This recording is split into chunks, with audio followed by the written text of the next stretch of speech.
Welcome back, Kim Pao fans!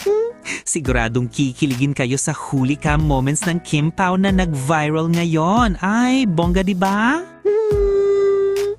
Yumano, trending ngayon ang isang nakakakilig na behind-the-scenes clip mula sa ABS-CBN Christmas Station ID kung saan makikitang inaayusan mismo ni Kim Chiu si Paolo Avellino.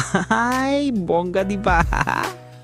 Sa video, tila maingat na inaayos ni Kim ang tuck-in ng shirt ni Paolo. Parang natural lang na para bang sanay na siyang alagaan si Pao kahit off-cam.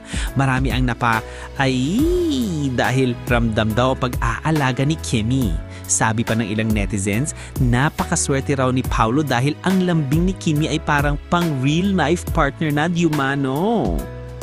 Ngunit syempre, in fairness kay Paolo, maalaga at protective din naman ito kay Kimmy.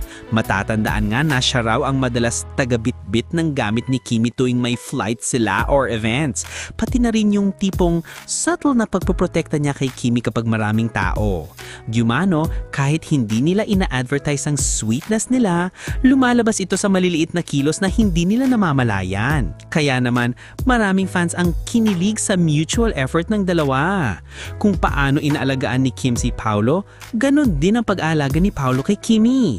Diumano, pareho silang may sweetness na hindi mo na kailangan pang i-zoom in. Kitang-kita na. May nagsabi pa na napakaswerte ni Paolo kay Kim, pero may bumawi rin agad na swerte sila sa isa't isa. Kasi kung gaano ka-gentle ang pag-aalaga ni Kim, ganon din ka-consistent si Paolo sa pagproprotekta at pag-aalalay sa kanya. At kung totoo mang na-appreciate ni Paolo ang mga munting gestures ni Kim, sa mga ngiti at subtle glances nila sa mga videos, marami ang naniniwalang, very